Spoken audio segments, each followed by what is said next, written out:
So how do you respond when stuff happens? You know, we're all human beings. And I think sometimes we lose our sense of humor and realize that we have the human condition and we're going to make mistakes. And don't be afraid to laugh at yourself. The best way I heard to handle a crisis is this way.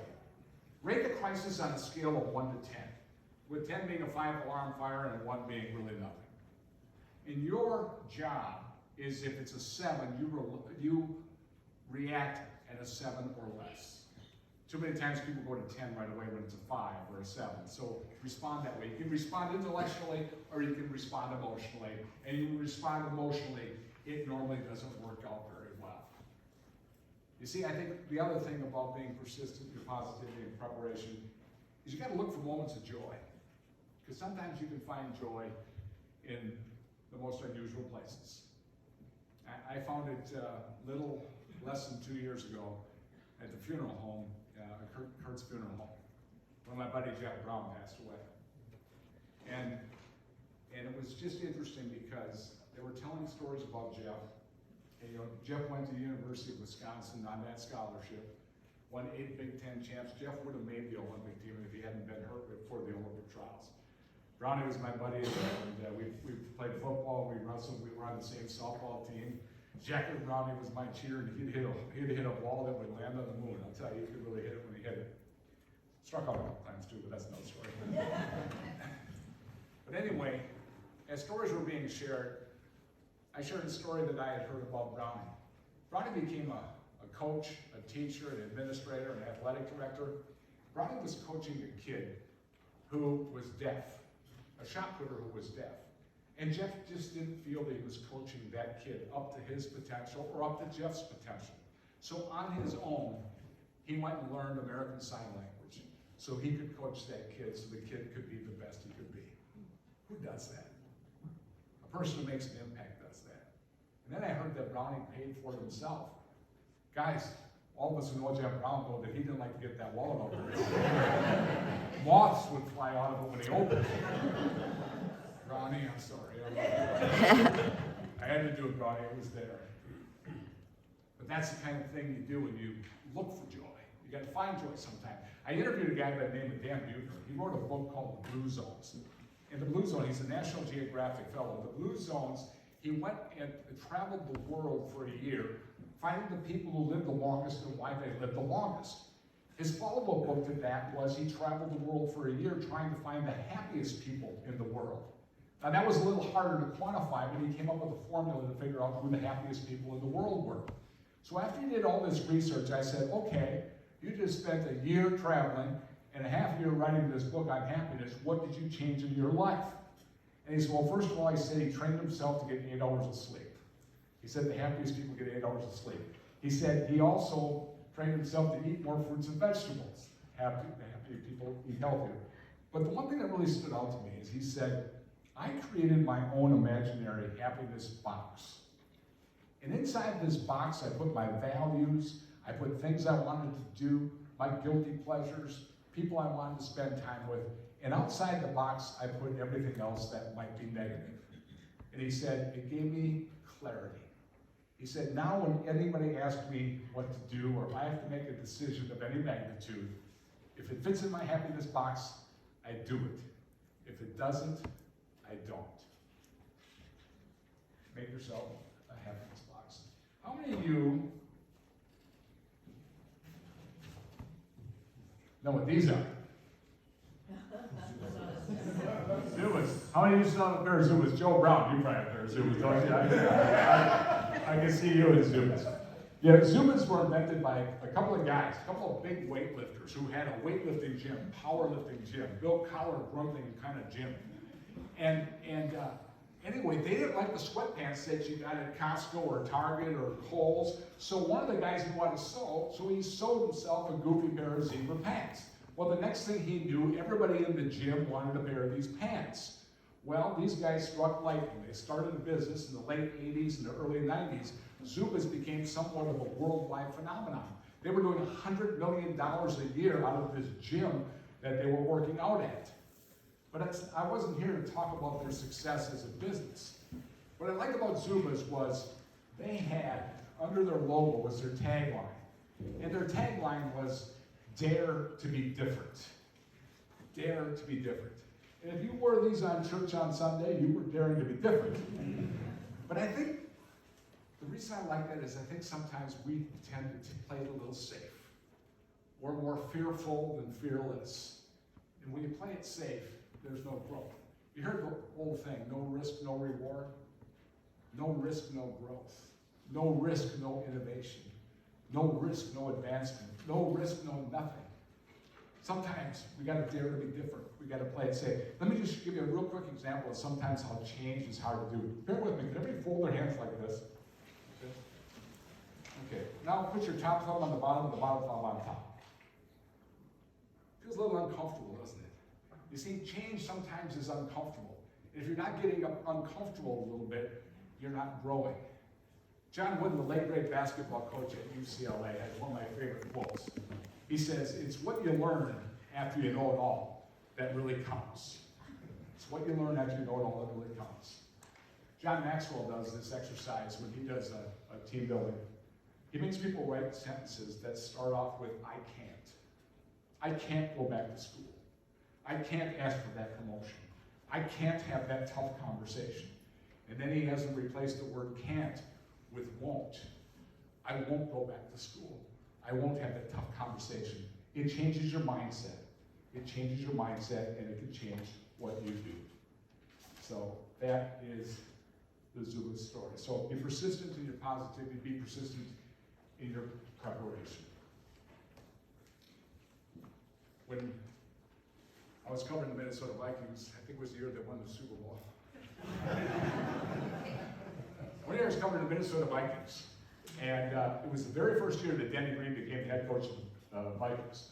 And they had their training camp down at the University of Minnesota, Mankato. And on the opening night of training camp, I had the head coach lined up for a half-hour special we were running Sunday night at 10:30.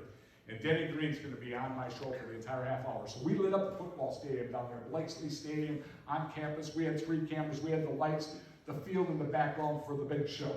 Denny Green, the head coach of the Vikings, comes and sits down and is ready to get interviewed. About 5 minutes before Denny Green came to the set, a high school kid who was working that summer as a ball boy for the Vikings decides to come and run the stadium stairs. He's going to run up and down the stairs. And I thought to myself, I know exactly what that kid did. He called his buddies and he said, hey, watch Channel 5 tonight, because whenever there's a shot at Denny Green, you're going to see me running up and down the stairs. So sure enough, every time we get a shot at Denny Green, there's that kid running up and down those stairs. I thought, what you will. The next night, we're still down in Mankato, but tonight I'm doing my 10 o'clock sports in front of the Vikings dormitory. The Vikings dormitory was right here.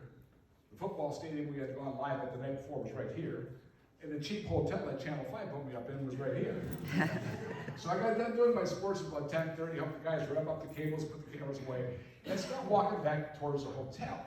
And as I got to the football stadium, there were no lights on in the football stadium. There were no TV cameras, and there wasn't a head coach of any NFL team there. And all of a sudden, I hear,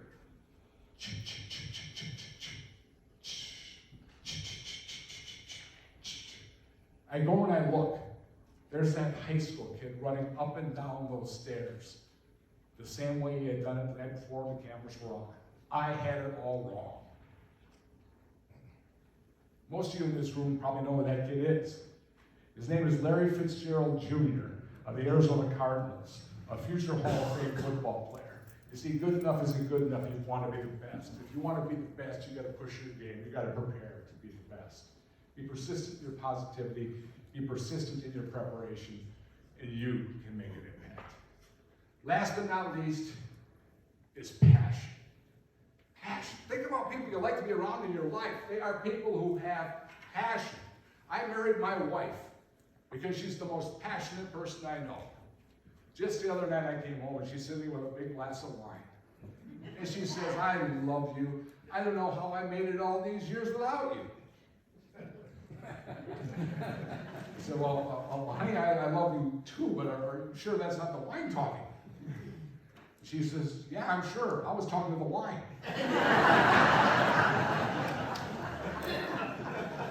My wife is here tonight. She's a pretty one back there with a glass of wine. know, I've been lucky enough in my career to have one-on-one interviews with really the greatest athletes of our lifetime. I've had one-on-one interviews with Muhammad Ali, Tiger Woods, Jack Nicklaus, Mia Hamm, Sue Lee, Brett Favre, on and on and on. And I've been trying to figure out what did they all have in common that set them apart? What made them the best of the best? Well, they all are rich. They all have amazing God-given ability. But really what set them apart was their passion to be the best, their passion to prepare to be the best. Good enough wasn't good enough for them. They wanted to do the best. I was in Kansas City the night that Paul Molitor became the 22nd baseball player to get his 3,000th hit. And I know Paul Molitor got most of them playing for the Milwaukee Brewers. Anyway, the next day, we're at the ballpark. We got there early because we had some satellite truck problems the night before. We wanted to make sure we got on the air that night. Who shows up at the ballpark early but Paul Molitor? I said, Molly, what are you doing here so early? Oh, Molly said, so I'm here for early batting practice. I don't like the way I'm swinging the bat right now. Here's a guy who was on the cover of every newspaper in the country for the milestone that he had the night before, back the next day, grinding and working just as hard. And you want to talk about an impact? What kind of impact do you think it had on the rookies and the subs who saw this guy who just got his 3,000th hit back working hard enough to get another one, to get more? That's the way it works out. Now, I'm giving you a little homework. I gave you 2 sheets. The first one is I call triple play. Stop, start, and continue. Because what I figured out is we're all going to be more intentional about this. We're never going to be perfect, and we're all going to make mistakes, and we're going to all have regrets. Just make that a common denominator. But we can also all get better. So, after you think about impact tonight, if you're laying in bed tonight, I want you to think about this. What are you going to stop? What are you going to start? What are you going to continue? And the reason I call it the triple play is under each one of those, I want you to put the 3 results and the 3 reasons why. For example, I put, what am I going to stop? And I said sarcasm. Sarcasm can be miscommunication. There's truth in sarcasm. It can hurt some feelings. The sarcasm, people can get confused. So that's a way to do it. The second one I put down, what am I going to start, what am I going to start? I'm going to start scheduling myself time for impact. So I can go talk to people and find out what's going on in their lives, ask them one more question. Nowadays, when people are at work, you've got to give them a reason to stay. And you better make sure they like the people they're working with, and you're doing everything you can to make sure there are some real connections. And the last thing I put down is what am I going to continue? Lavishing praise. Too many times we praise things, we wait until the project's done to praise somebody. Praise progress. So come up with your own stop, start, and continue, and then think about what the results will be, what the reasons are that will happen.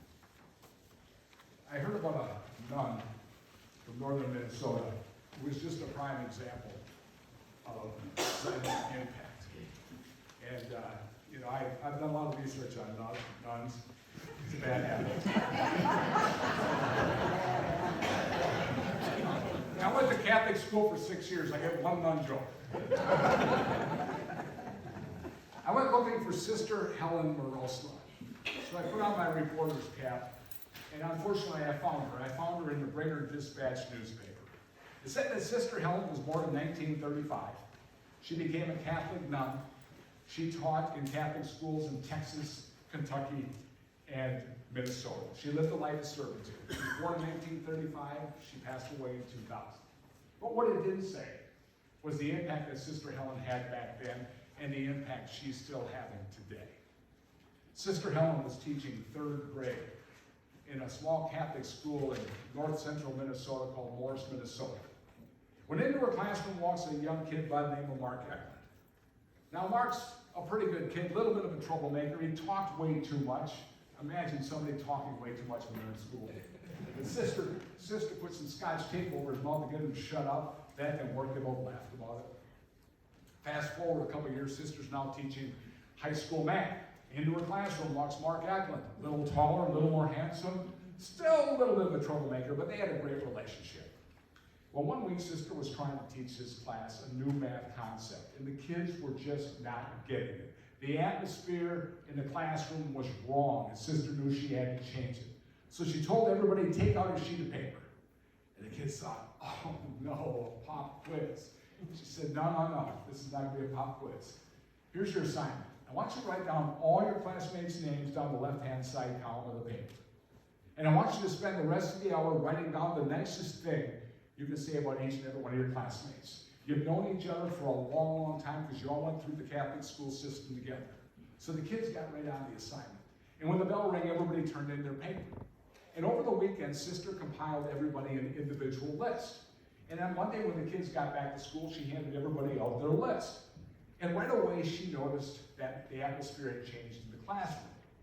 All of a sudden, when she started teaching, everybody was engaged. And soon this math problem, which nobody understood on Friday, was understood by everybody on Monday. Sister thought, success, it really worked. Fast forward a couple more years. Sister's coming back from vacation. She lands at the Minneapolis-St. Paul airport, and her father picks her up for the journey back up north. And on the ride back home, her dad says, honey, the Eklunds called. And Sister goes, oh, how is Mark? I've been thinking about him so much lately. And her dad says, honey, I'm sorry to tell you, but Mark died in the Vietnam War.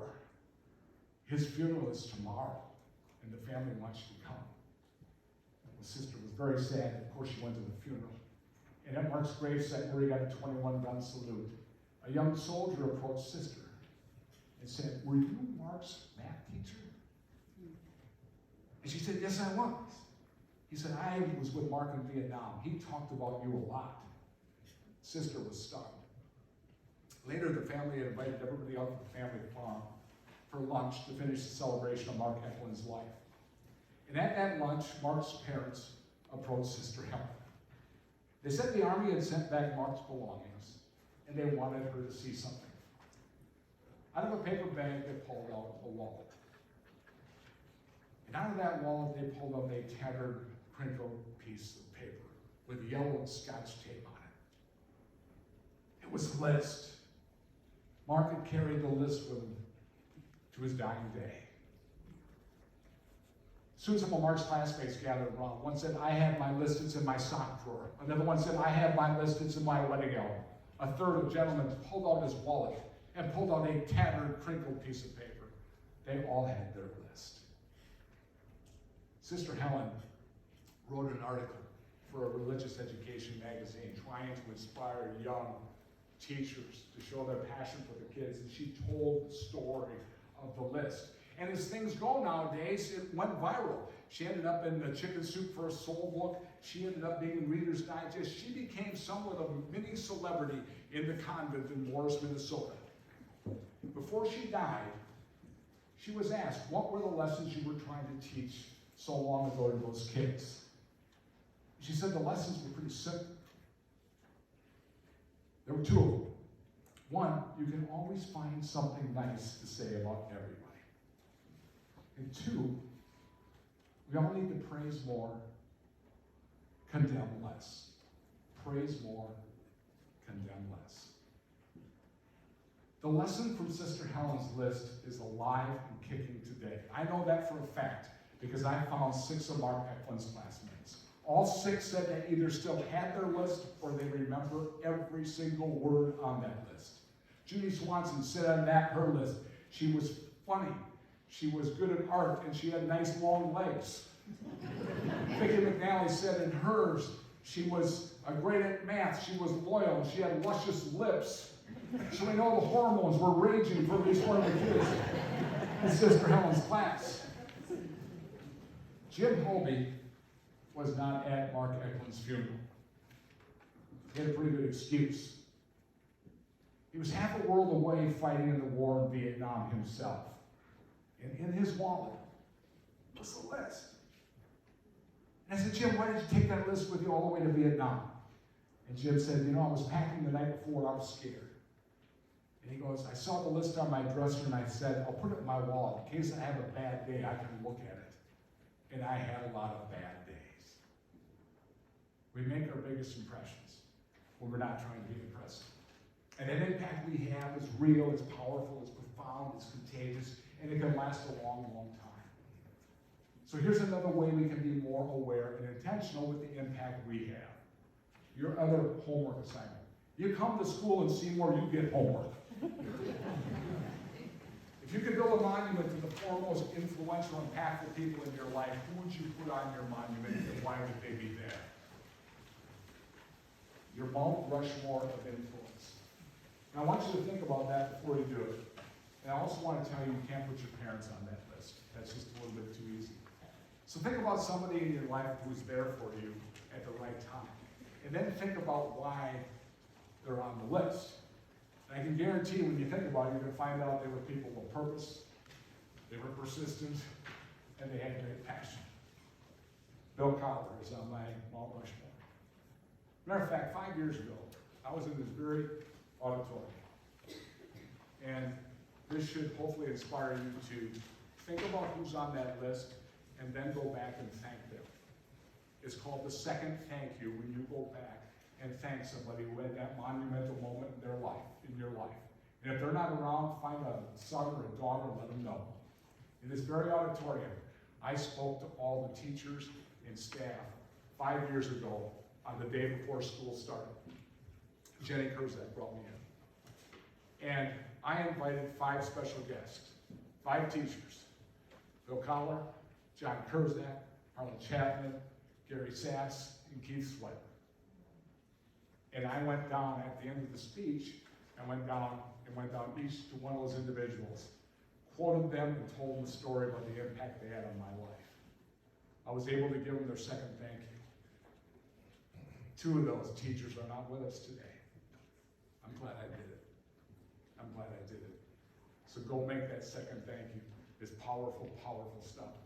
I remember, my dad passed away in 1983, and a couple of years ago, someone's kind of started a tribute to my dad on Facebook. And it was just really amazing to me because I was hearing stories about my dad I'd never heard before. Dad was a good dad, but you got to think about it. Dad was raising a family in a bar. I don't know if that's in one of those fatherhood movies or not. But the bar was the American Legion Club, which I think after that became Lillikit's and Frank's Place, and what is it now? I don't know what it is. But anyway, that was right next to Johnson's restaurant, and we came here and we had a great time at that bar. Now this bar was also one of 3 places in town that had the fire alarm for the local volunteer fire and rescue unit. So whenever the fire phone rang, we knew something was up in Seymour. When my dad was bartending, people stayed longer. Not because he gave them free drinks. My dad had a gift. This was his gift. He made everybody feel like they were his best friend. Each and every one of us in this room has special gifts. Use what you got to get what you want. That's what my dad was. My dad was bartending. He looked like a little Danny DeVito sitting behind the bar. And people would stay longer, they'd listen to his dirty jokes, and they would had a good time. One day the fire phone rang, and I happened to be in the bar when it happened. And for the first time in my life, I saw fear in my dad's eyes. You see, the truth was my dad really only had one best friend. And his name was Mr. Leash. And Mr. Leash came to the bar quite often because he ran Seymour Pop. He'd be bringing in product all the time. Well, that day, I saw fear in my dad's eyes. I found out later that Mr. Leash had been killed in a car accident. I remember my mom and dad being very sad at that time. Now, Mr. and Mrs. Leash had a son whose name was Donnie. Before I knew it, my dad was inviting Donnie to all of our family events. If we had a family picnic, Donnie came along. If we went to a baseball game, went to a soccer, we didn't play soccer back then, went to a, here's my line on soccer. You know how come kids like soccer? They don't have to watch it. They're just... But Donnie always came along. And I remember going to Jim and John. Why does Donnie always have to come along? I liked Donnie. He was a good kid. I was 9 years old. Donnie was 8. He wasn't in my grade or my group of friends, but Dad always had Donnie come along. I didn't know what my dad was doing. Well, as I went through high school, went off to school, and started my broadcasting career, I lost total track of Donnie. I hadn't seen Donnie in a number of years. And the next time I saw Donnie, I was 25 years old. And Donnie was crying. was at my dad's funeral. And I can still see it in my mind's eye, Donnie crying at my dad's funeral. And a couple years later, I heard a quotation from Maya Angelou, and it took me right back to that moment. She said, people won't remember what you said, people won't remember what you did, but they will remember how you made them feel. You see, my dad made Donnie feel good. My dad's job as Mr. Leach's best friend did not end when Mr. Leach died. Oh no, Mr. Leach now needed his best friend more than ever. But a year before my father passed away, I became involved in the Big Brothers program. Wasn't even sure why I did it. I became a Big Brother. I got matched up with a little kid by the name of Jim. He was 8 years old. It was a great program. And I eventually got very involved in it, got into the board of directors, ran a golf tournament up in the Twin Cities for 16 years.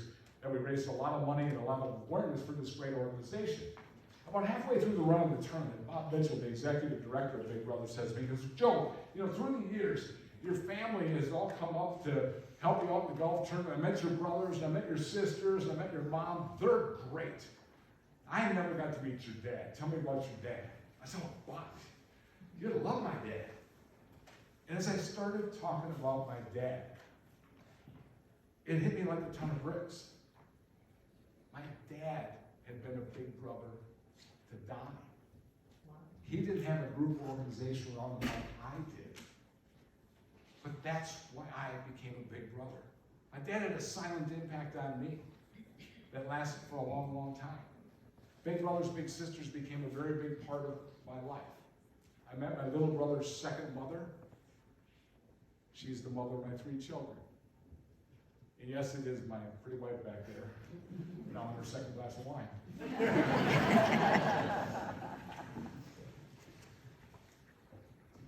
You never know when you're going to make an impact.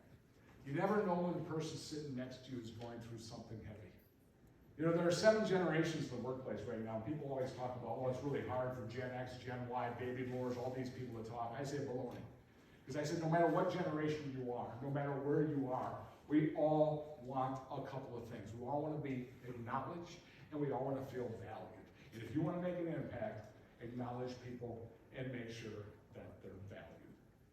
Now, I've got one story I want to close it off with, but Coach Collar did ask me to open it up to some questions. And I told you I'd be done by bar time.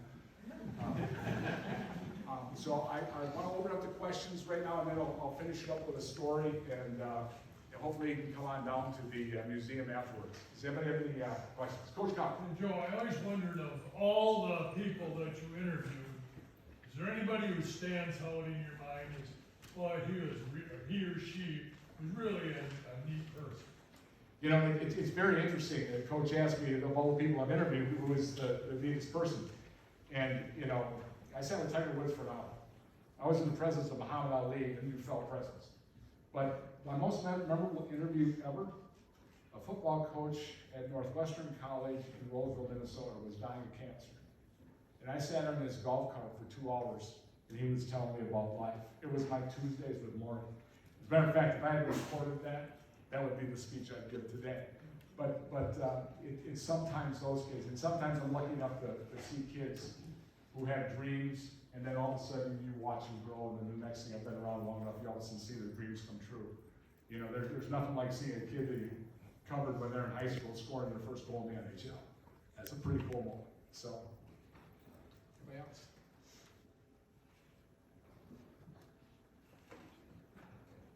If nobody else has a question? Joe Brown. Joe, the point you made tonight about laughing at yourself, and I think as we all get older, that's easier to do, to laugh at ourselves.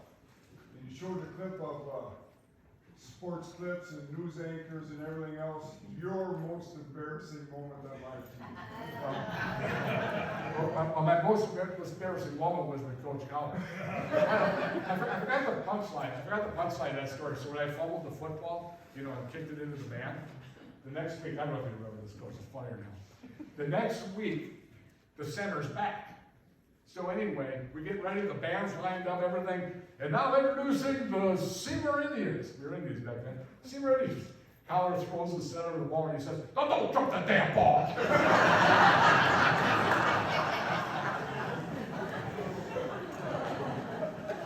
My most embarrassing moment, my roommate Matt knows this one.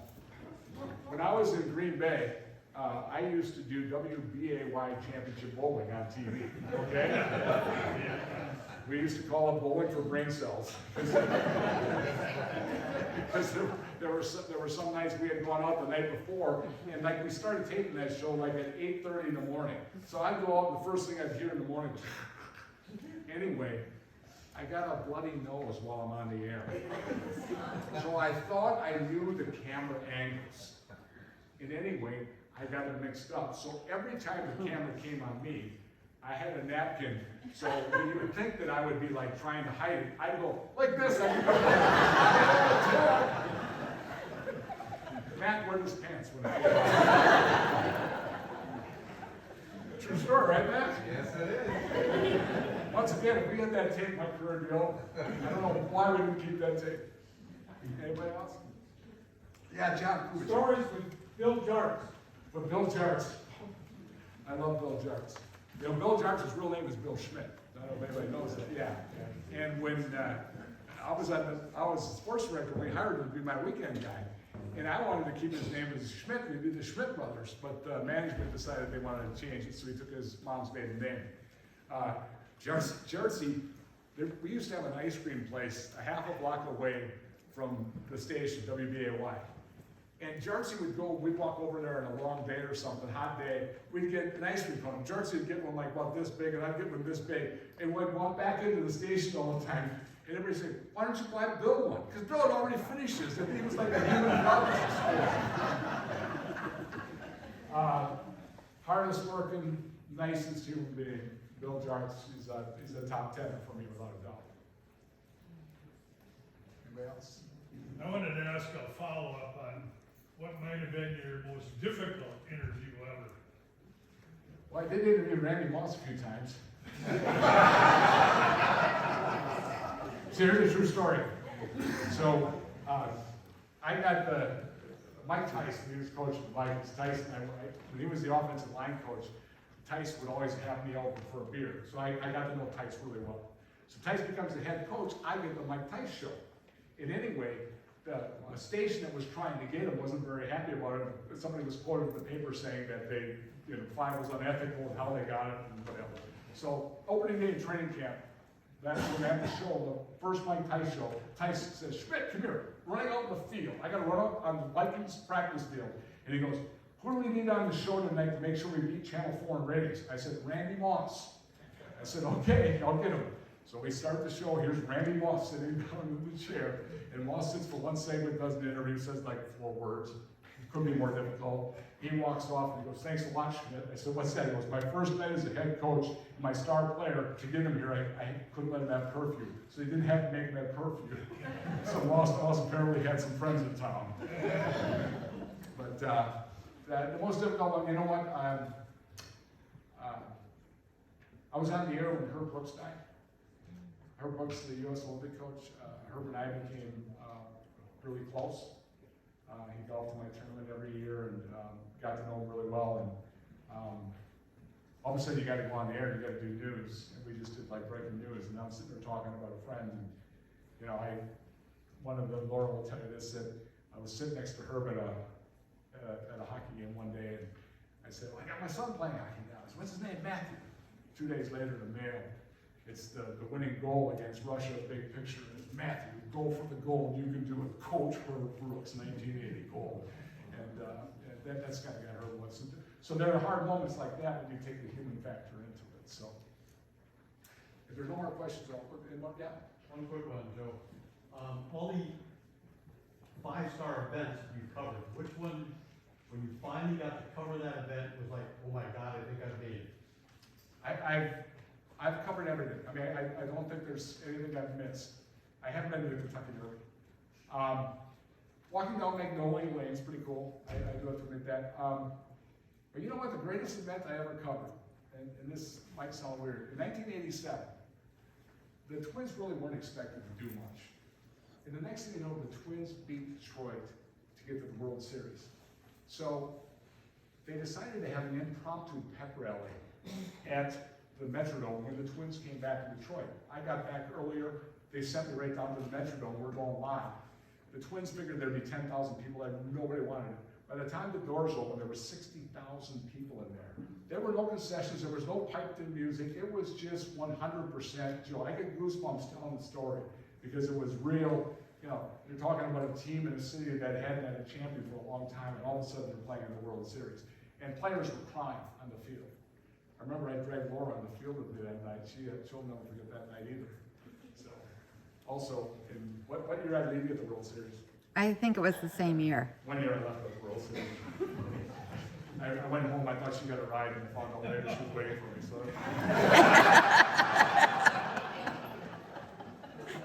Battery died in the phone. So, I was doing this presentation.